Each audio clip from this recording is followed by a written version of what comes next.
on the trigger, but I don't know who to trust.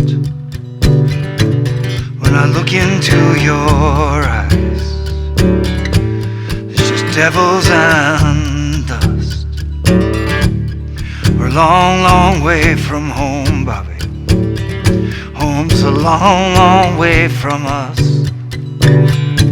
I feel a dirty wind blowing, just devils and dust. I got God on my side, just trying to survive.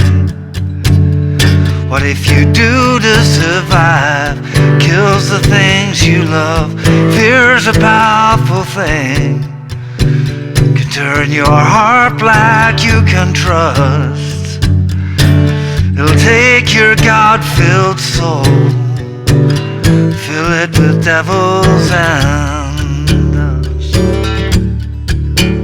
Hey, how you doing? Justin here. Today we are checking out Devils and Dust by the incredible Bruce Springsteen. Love this tune. Such a nice one to play. Relatively easy drop D tuning song.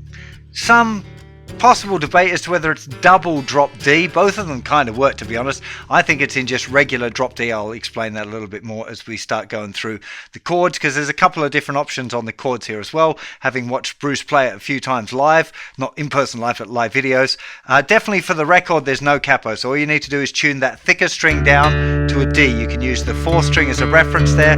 Just tune your thicker string down to a D. There's a few versions with Bruce. We've got a capo on, particularly the Storyteller's version, which is a lovely version. Definitely recommend you check that one out. For that one, you'd put a capo or capo on at the 3rd fret. Of course, you're going to have to move everything that you play up 3 frets as well if you want to do that. Yeah, worth exploring. Depends on how it's going to fit with your voice. Enough chat. Let's get to a close-up and check it out. So the first chord we're checking out is this. This is a really lovely D chord. It's got an added 4th in there, D add 4, I guess. Open thicker string, which is now of course a low D. Open 5th string, then 2nd finger on the F sharp here, the 4th fret of the 4th string. Open G, get a lovely clash between those two notes, and 1st finger down on the 3rd fret of the 2nd string, and that should also mute the thinner string. If you've decided to go for double drop D, you can play that open thinner string as well. I don't think that's the case. I think it's in regular just drop D.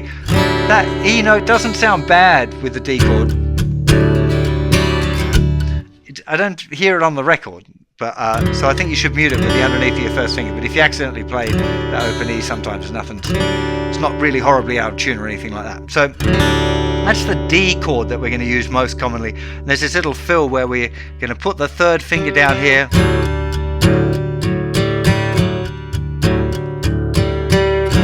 So just 3rd finger is going 1 fret higher than the 2nd finger there in the 5th fret of the 4th string.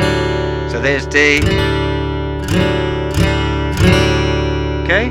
The next chord that we need is a G with a B bass. Now this one, I'm not going to play this one all the time, the little finger, because my little finger's still very sore. It's recovering from being fractured. But you can see videos of Bruce using exactly this fingering. So the little finger down 3rd fret of the 2nd string, that's the note D. 2nd finger down on the 2nd fret of the 5th string. Wants to mute the 2 outside strings there. So you're only hearing those middle 4 strings. So you've got the D. It's going to be for 2 bars. I'll talk about the rhythm in a second. To the G with the B bass. Back to the D. Now we've got an A7 sus. Really lovely one, and this is where I'm sure I can hear that open E string ringing out. Not all the time, but sometimes definitely. So all we've done is gone to that. It's the same grip that we had as the little D sus. 3rd finger going down in the 5th fret of the 4th string. But now we definitely want the thinner string. We're not going to play the thicker string, or we'll try not to. Just open 5th string, 5th fret on the 4th string, open 3rd string, 3rd fret on the 2nd string, and open thinner string. And back to the D.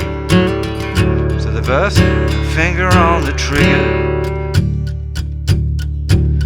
but I don't know who to G with a B bass. When I look into the D, A7 sus, It's never and back to D. We're a long, long way from D chord for 2 bars. Owns a long, long G with a B bass. Doesn't matter the fingering used. Back to D chord, then A7 sus4 for a bar, and then back to D. Got on my G with a B bass for 2 bars. Just trying to survive. This is our next new chord. This is a D with an F sharp bass in this tuning. So 3rd finger reaching down the 4th fret of the thicker string, muting the 5th string, open D, 1st finger down in the 2nd fret of the 3rd string, 2nd finger down, 3rd fret on the 2nd string. Then back to G with a B bass.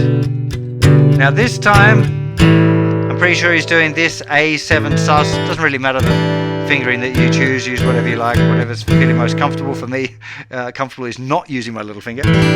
So this is the A7 sus here. Now 1st finger in the 2nd fret of the 4th string, 3rd finger on that note D. And again, you can have that open E string there. You can hear it's kind of similar. Very similar sounding chord. Doesn't really matter if you want to use one or the other. Then it goes back to the G with a B bass, 2 bars. Then back to the D with an F sharp bass for 2 bars. Then G with a B bass, A7 sus, devils and doves. Now just talk about this little fill here that happens on the D chord. It happens almost every bar of D on the 4 and, so the 4 and 1 and 2 and 3 and 4 and 1 and 2 and 3 and 4 and we're just moving little finger sorry, 3rd finger up the note on the 4th string up 1 fret using your 3rd finger. I'll get it out in a minute. Okay, the very first time it's just on the and after 4, so you have 1 and 2 and 3 and 4 and 1 and 2 and 3 and 4 and I often hear da ya da da dum, da da dum, but I'm not exactly sure. It seems he's a bit more just 4 and 1, 2 and 3 and 4 and 1. It's one of those things where you know, you can kind of hear, I hear him doing it his way and I absorb it, but somehow it sort of morphs into my own version of it. So I think it really matters. You can add it in or you can choose to change it up a little bit. So it's completely up to you. If you're doing a cover of a song, it's not going to make or break it, right? So let's talk about the rhythm and then I'll take you through a playthrough. The easiest way to think of this is just the downstroke. So 1 and 2 and 3 and 4 and 1 and 2 and 3 and 4. And you can hear 1 and 2 and 3 and 4 and 1 and 2. I'm just putting in an accent in there. Just focused on the thicker strings, a lot of palm mute. You can see Bruce when he's doing it live. He really hammers it when he's doing it. He's got a lot of energy through. In the Storytellers clip, he talks about the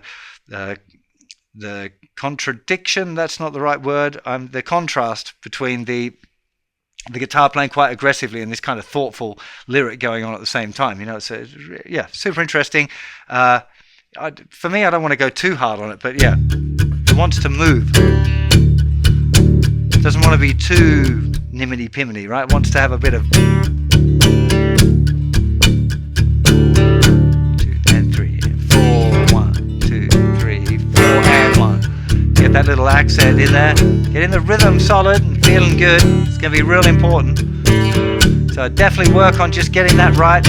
Again, if you're struggling with getting the rhythm, the feel of the rhythm right, what I was just doing like only half an hour ago when I was learning this tune, is playing along with the original recording without the chords. Now I can play the chords, I know what the chords are, but if I'm playing the chords, my ear gets drawn to that rather than just really getting into the rhythm of it. So by playing along, just going,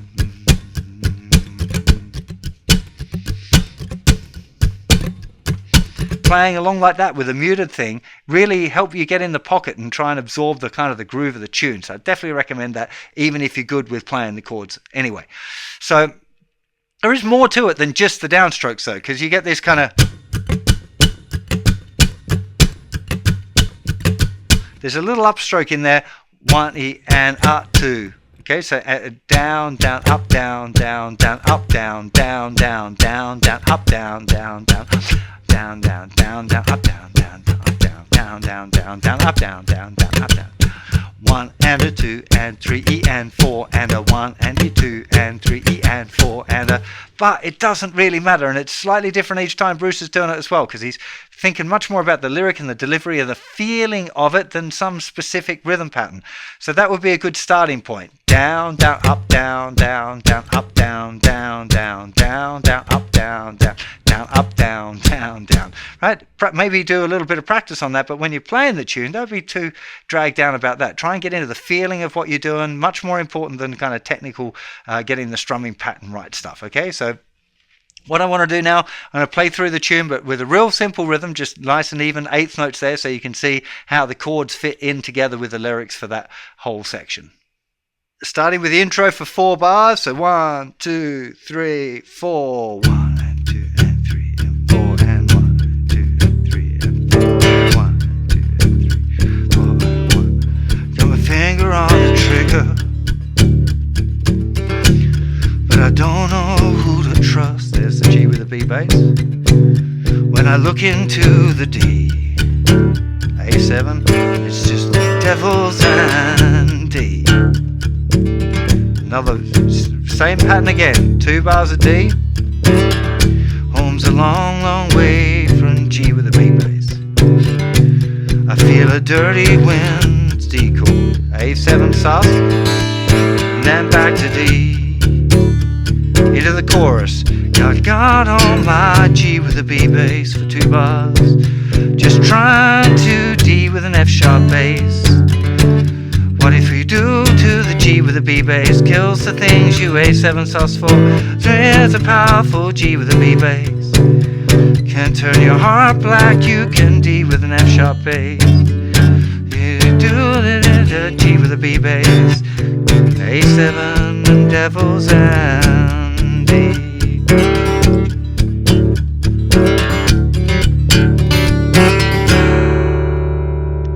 So just to run you through that chord sequence again, really important that you get that right. So the verses are going 2 bars of D, 2 bars of G with a B bass, then 1 bar of D, 1 bar of A7 sus, and 2 bars of D. That sequence is played twice through. Okay, it's an 8-bar sequence played twice through for each verse. Then we come to the chorus. Got 2 bars of G with a B bass, 2 bars of D with an F sharp bass, then it's G with a B bass, A7 sus, 2 bars of a G bass, 2 bars of a D with an F sharp bass, 1 bar of G over B, 1 bar of A7 sus, and 2 bars of D. That part might seem a little bit complicated, getting the chorus right. But when you see how it fits with the lyric, it kind of blends together real nice. So it's definitely worth thinking about it in terms of the chord structure with the lyrics there, so that you know, or when it goes to this bit, we're moving to that chord. It's a little bit easier. I find it easier anyway than trying to like memorize a set sequence. That's not what I did. I wrote it down. Writing it down is a good idea. Writing out chord sequences yourself is much better for you than getting tabs or whatever. Although, you know, we do offer Justin Guitar tabs over on the website as a paid subscription add-on thing. Definitely worth a check out if you haven't done it. It's like proper tabs as well as chord lyric sheets, but I'm not trying to do you an ad here. That is really useful, super useful. There's also a lot of benefit of writing stuff like that out yourself. Like the fact that I've written this down myself on my own little bit of paper here, that's helpful for me because I can kind of imagine it. However, when I'm trying to play the tune, as soon as I start like getting the lyrics up and I'm trying to learn it, I'm trying to think of the chord, how the chords sound with the lyrics. Not just what the chord's called, but trying to imagine the sound of the chord so it fits in with the lyrics there. So as I'm playing, I know the sound I want to hear, and my fingers go to try and make that sound. It's a good little hint for you sometimes, especially if you're trying to sing a tune at the same time. It can be helpful to think of the sound of the chord and, trying to train up your fingers to make that sound rather than trying to think of the name of the chord, which can get a little bit, well, I find it a little bit confusing anyway. So once you know the sequence for the verse and the sequence for the chorus, it does a little 4-bar kind of instrumental section there at the end of that verse, 4 bars of the D. Then it plays another second verse, exactly the same as verse 1. There's another chorus. It does do a little tag quite often, which is where it plays the last 4 bars of the chorus again. Okay, it's a very common thing in the chorus, so it's just repeating back the G with the B bass, A7 to the 2 bars of D. That little 4-bar sequence is repeated there. Then there's a harp solo, which is the same as the verse chord progression twice through. Then there's another verse, same chord progression twice through. Another chorus with the tag, so that last 4 bars of the chorus repeated. And then another 2 verse chord progressions for the harmonica solo for the outro, and that's it. So once you've memorized those chord sequences, a relatively easy one to play. Like I said, the important things here are getting the groove right. You could experiment with the double drop D version or the regular double drop D or regular drop D tuning. It's not going to make a huge difference. Just remember that you only want to play the thinner string on the A7 if you've gone for standard tuning. For me, the A7, this one doesn't sound as good in double drop D. If we tune that down,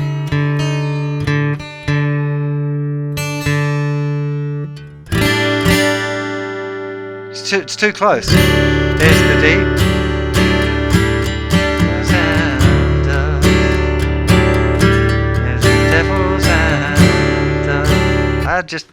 It might be what he did.